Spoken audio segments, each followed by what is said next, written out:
今年中国经济真好啊！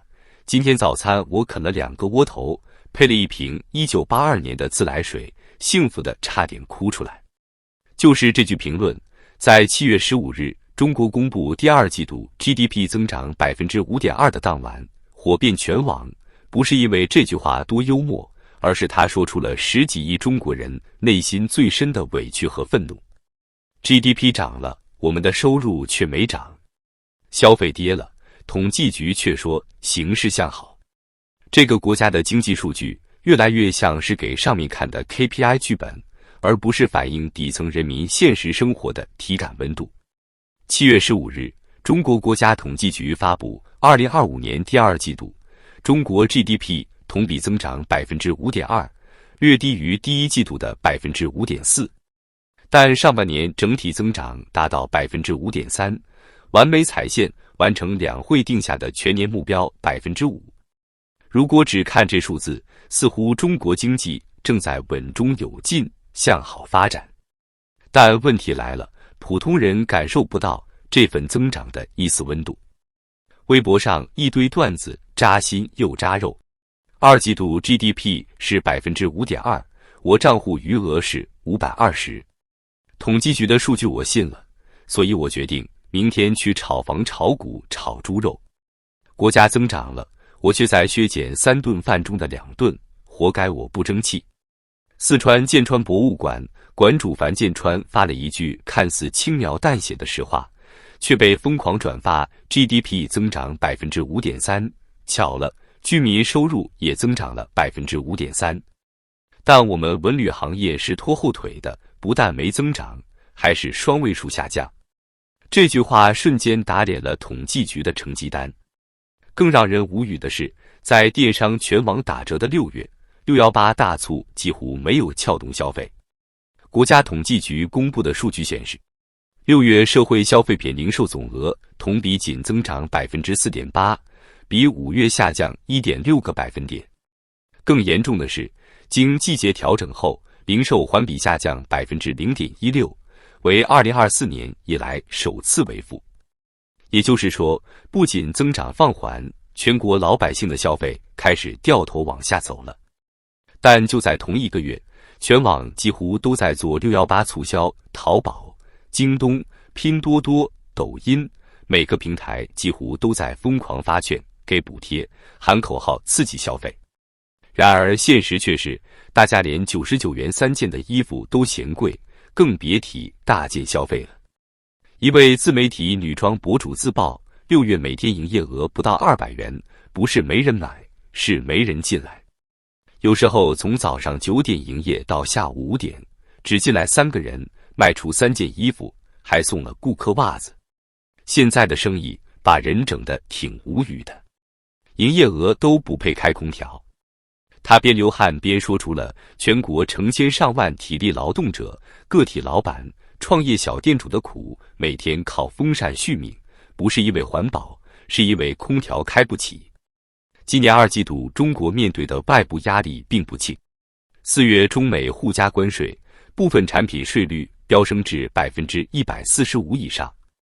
5月关税虽缓解，但因稀土与芯片出口问题，贸易关系持续紧张。6月，以冲突推高油价，外部通胀压力转嫁中国。可就是在这样的背景下，统计局还能精准地做出 5.2% 的增长，不得不让人佩服他们调数字的能力。而这些数字与现实越割裂，就越激发出一种集体讽刺情绪。BBC 中文引用了长三角一位对美出口企业老板的发言：145%的关税一加，我们立刻不想出货了，整个工厂陷入瘫痪状态。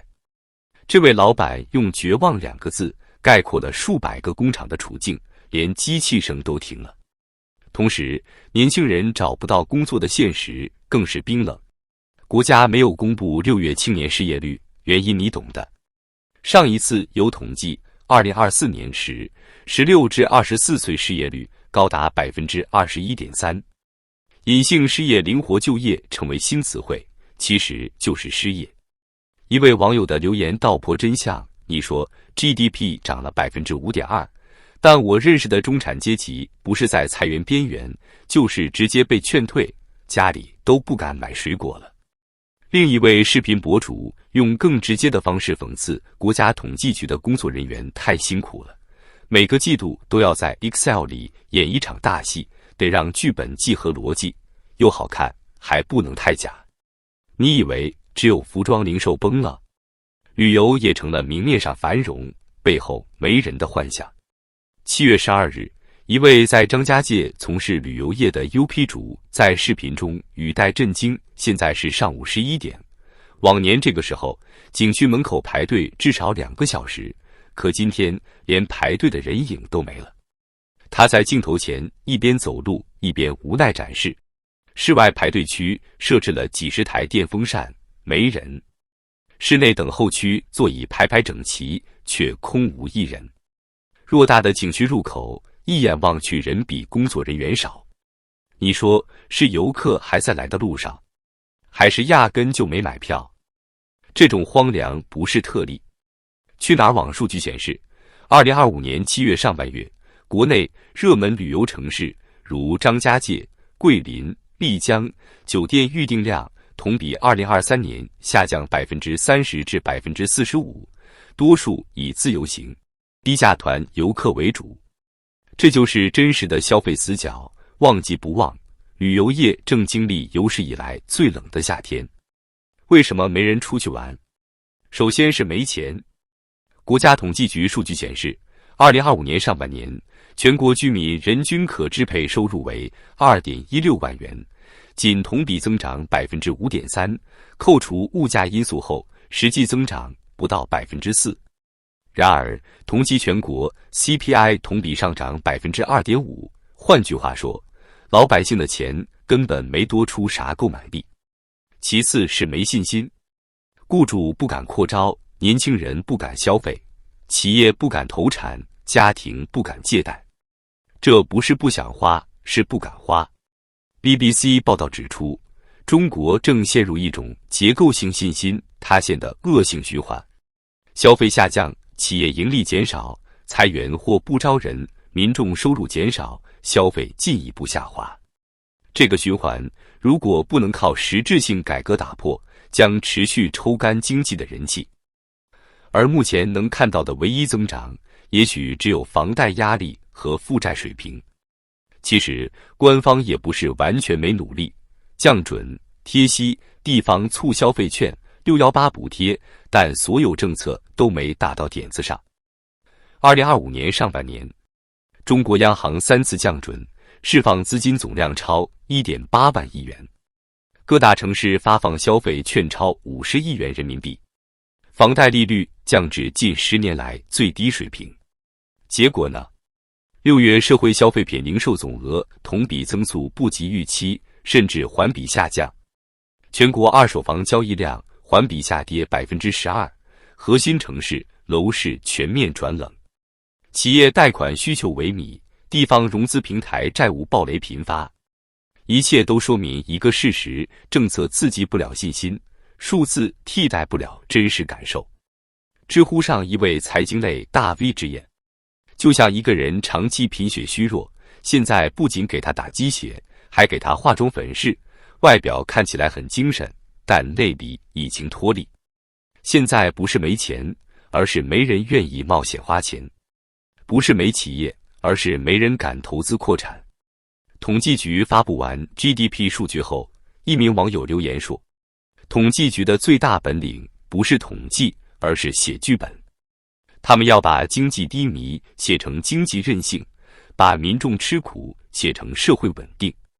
这不是调侃，这是对一个国家集体心理防线的崩塌式讽刺。2025年的今天，中国人已经对数据喜讯免疫了。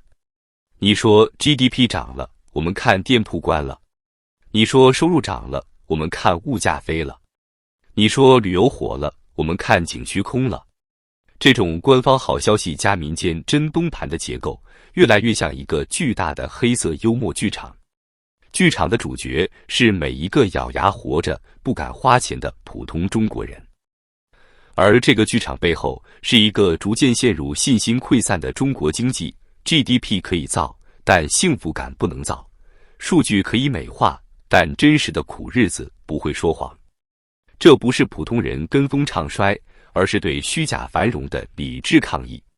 一位豆瓣网友说得好：我们不在乎 GDP 有没有 5.2%， 我们只在乎自己每个月是不是还得靠花呗，是不是还得早起摆摊，是不是还得看孩子刷简历找不到工作。那才是真实的中国经济。而这个真实的中国才刚刚开始被看见。